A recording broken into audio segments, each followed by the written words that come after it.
Hello, brothers and sisters from Senegal. This is Benjamin, once again coming to tell you about the African contributions to American civilization.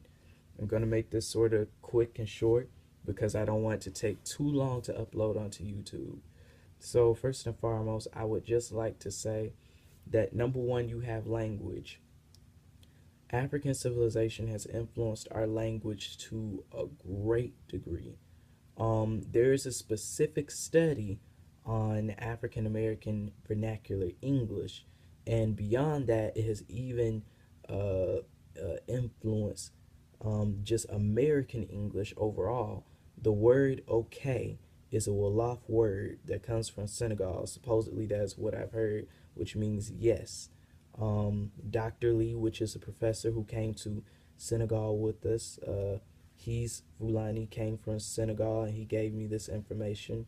That is an African word. Then you also have Hala, which is a Fulani word which means to talk, which we use in a lot of our African American vernacular English as well. You also have certain slangs, like down in the South, we use the word hip, and hip comes from like in context, the way we would use it is, hey, let me get you hip to something, right? Or, hey, you need to get hip to this. Um, which that's pretty much like telling you that you need to get onto this knowledge, like, and that stems from the African word hipti, which is in the Wolof language, I believe.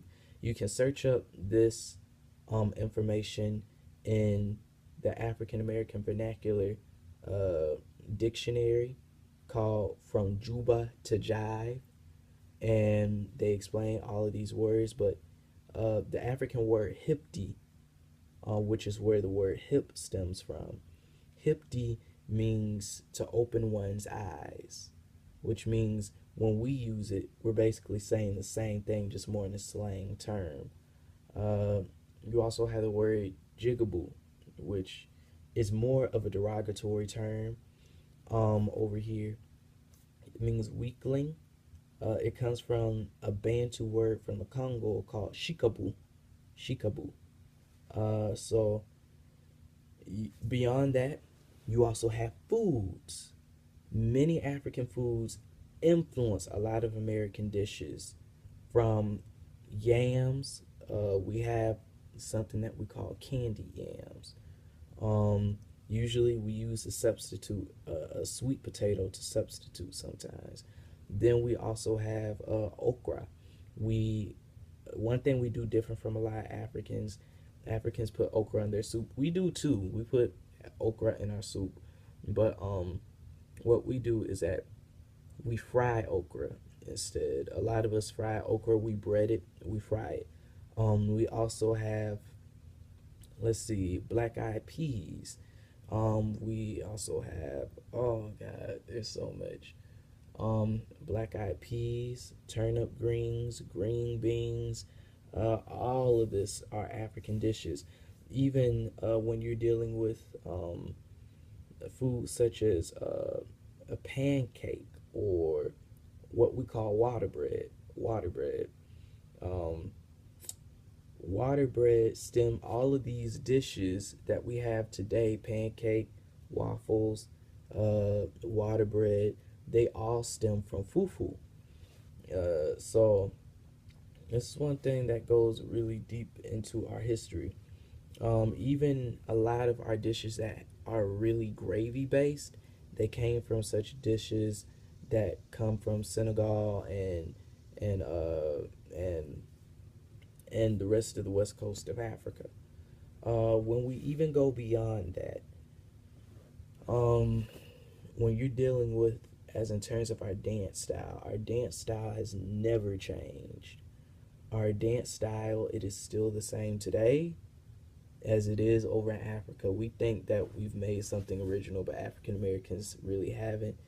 Uh, Pretty much we're doing something our ancestors are doing, such as twerking, the skanky leg. You got several other dances that we can go on and on about. that you'll see all through our history. It's primarily uh, descended of different African dances, and pretty much this has really influenced the American spear as well. And also, let's see, uh, you also have a different type of dance. Let's see, no, not dances, music. Every single genre of music in this country has been influenced by Africa, by Africa, from R&B, blues, rock and roll to hip hop.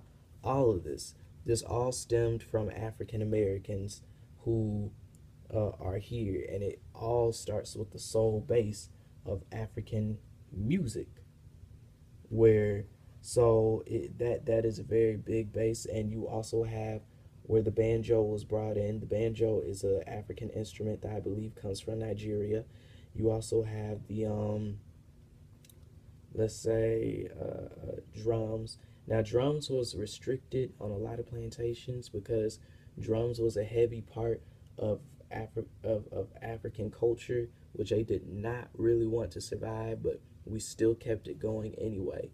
You'll even find in African American churches a lot of African Americans unknowingly still practice a form of African religions, even within Christianity, and we don't even know about it. Uh, because a lot of stuff that we do still stems from some stuff that came from the Nigerian cults, from the Nigerian Shango cult, and that has been the crux of a lot of African American spirituality at this point. Uh, and as in terms of African Americans, if you want to know more about African American English, just search up African American vernacular. Uh, and this has influenced, and don't get me wrong when I say African American, because this was how African civilization had channeled to the rest of America. I have to say African American, um, because African Americans pretty much influence the most of American society as in terms of pop culture. So 9 chances out of 10, if African Americans do it, a lot of people are doing it as well in America. So thank you. I hope this information really helped a lot.